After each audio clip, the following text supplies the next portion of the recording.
मध्य प्रदेश के सतना जिले से 30 किलोमीटर की दूरी पर बसे इस गांव का नाम चूंद है, पर लोग इसे शहीदों का गांव बुलाते हैं। इसे वीरों की धरती कहते हैं। यह एक ऐसा गांव है जहां जब कोई बच्चा जन्म लेता है तो लोग कहते हैं कि सेना के लिए एक और जवान तैयार हो गया है। इस गांव की मिट्टी में कुछ खास है।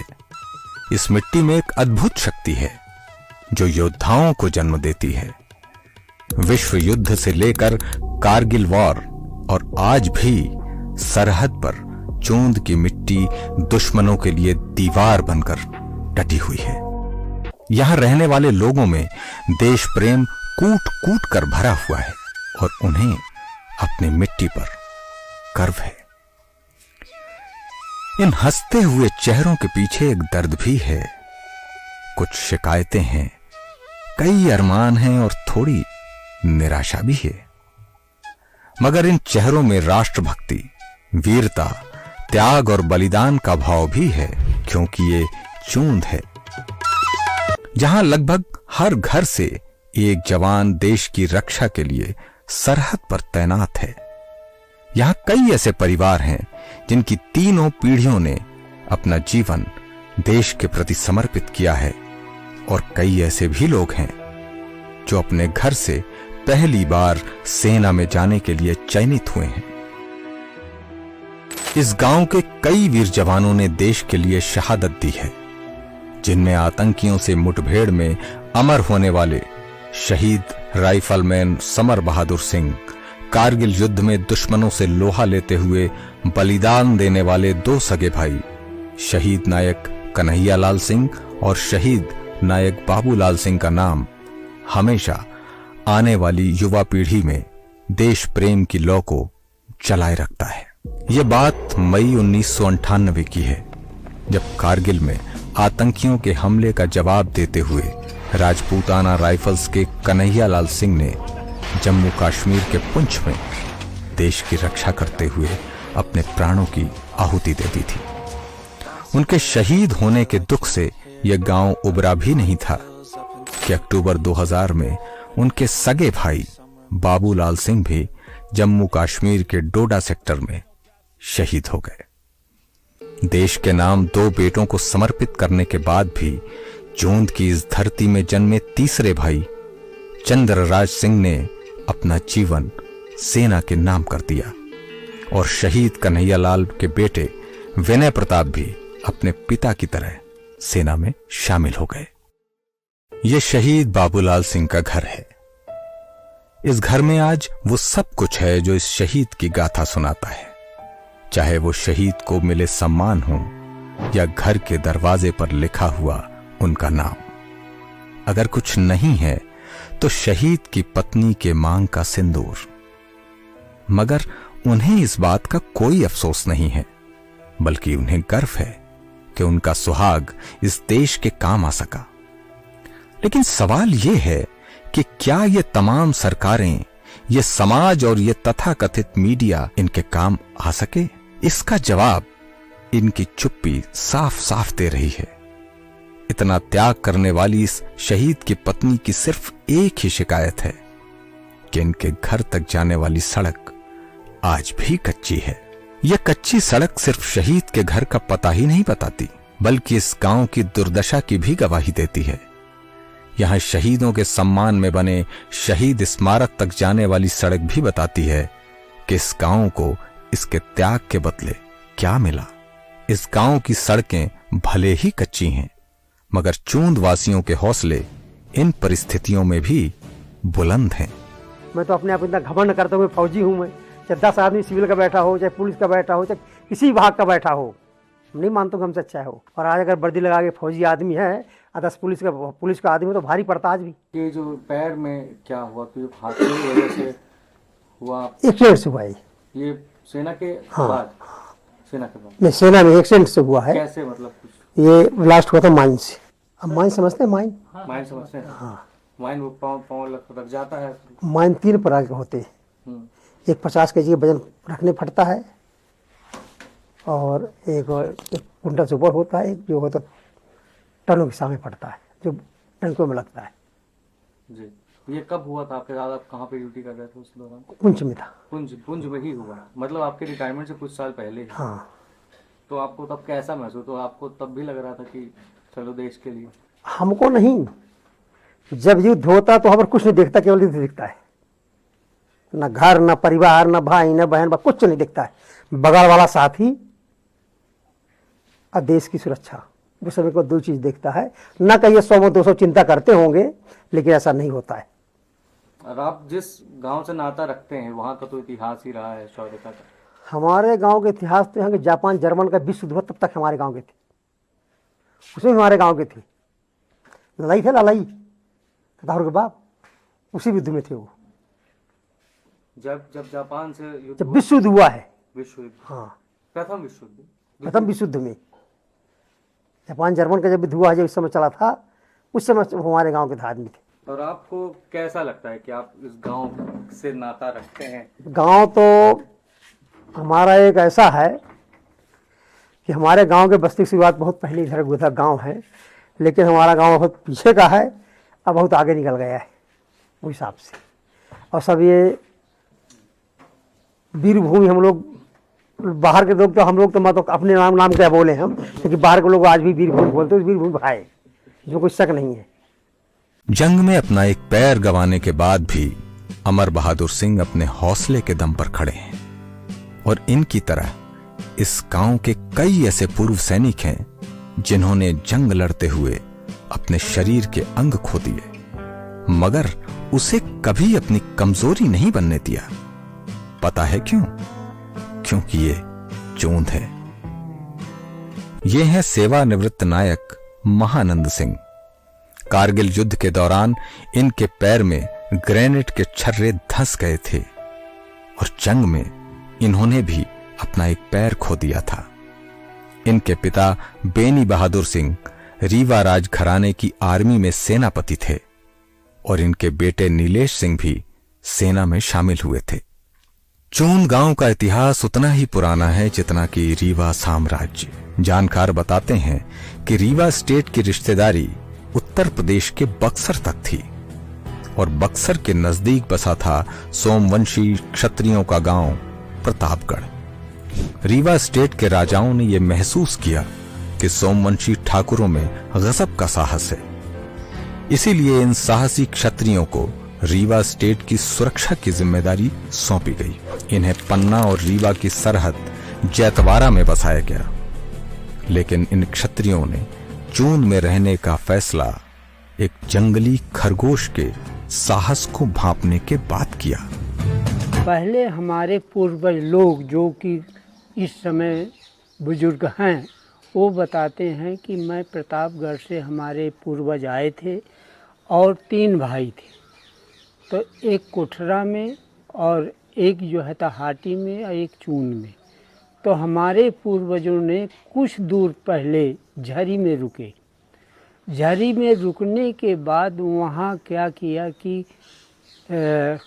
कुत्ता रगड़ लिया खरगोश को या बिल्ली को, तो बोले ये ज़मीन अच्छी नहीं है। तो उन्होंने आया यहाँ चून में, तो खरगोश ने कुत्ते को रगड़ लिया, तो बोला ये जो है बहुत अच्छी जगह। जब से जो है हमारे लोगों का यहाँ बसिंदा हो गया, और बहुत बड़ा गांव है, 3 किलोमीटर के एरिया में बसा हुआ है, और तकरीबन 100 से ऊपर और भी ज़्यादा हो सकते हैं। लेखराज सिंह इस गांव के सबसे वरिष्ठ भूतपूर्व सैनिक हैं, और इस गांव का बच्चा बच्चा भी सैनिक बनने का सपना देखता है। यही कारण है कि इनके घर की 3 पीढ़ियां सेना में सेवाएं दे रही हैं। ये अंगली मतलब भेजने की ये नहीं है। हमारे गांव का नवयुवक के जो हमारे पूर्वज किए हैं, उनके अंदर अब नए पीढ़ी को वही जज्बा है कि मेरे को हम वो भी करूँगा कि आप इसमें करो सर्विस, वो नहीं, उनको वही जज्बा कि मेरे को सेना में ही जाना है।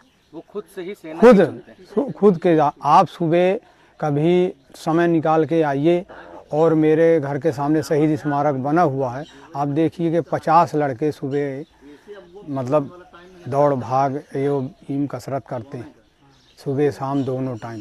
तो उनको कोई ये नहीं है, अगल बगल का भी गांव है तो आप वहाँ भी कभी ऐसे नहीं देखा। जो मेरे गांव में है तो ये पूर्वजों से सीख मिली हुई है, देश सेवा की भावना है, तो जज्बा पहले से ही है। मैं इस मिट्टी को भी नमन करता हूँ कि जो इस मिट्टी में खुशबू है, शायद है कि ऐसी मिट्टी की खुशबू हमने कहीं नहीं सुगंधित हुआ कि जो देश सेवा से बढ़कर कोई सेवा नहीं है।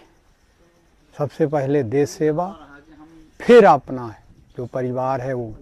तो हम लोगों की इस भावना के साथ हमारी आने वाली पीढ़ी भी वही सोच के और यही काम कर रहे हैं। नए युवक भी वही, हम लोग रिटायर हो, हम अपने पूर्वजों के पीछे का देख के चले और वो लोग अब हम लोगों को देख के पीढ़ी ये चल रही है। चूंद गांव के बच्चे बच्चे में सैनिक बनने का जज्बा तो है, लेकिन इनके जज्बे की बुनियाद को मजबूत बनाने वाले शिल्पकारों की कमी इस गांव को बहुत खलती है।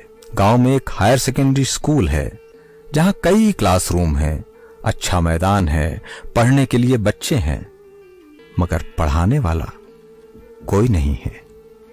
यही हाल यहां के प्राथमिक स्वास्थ्य केंद्र का है।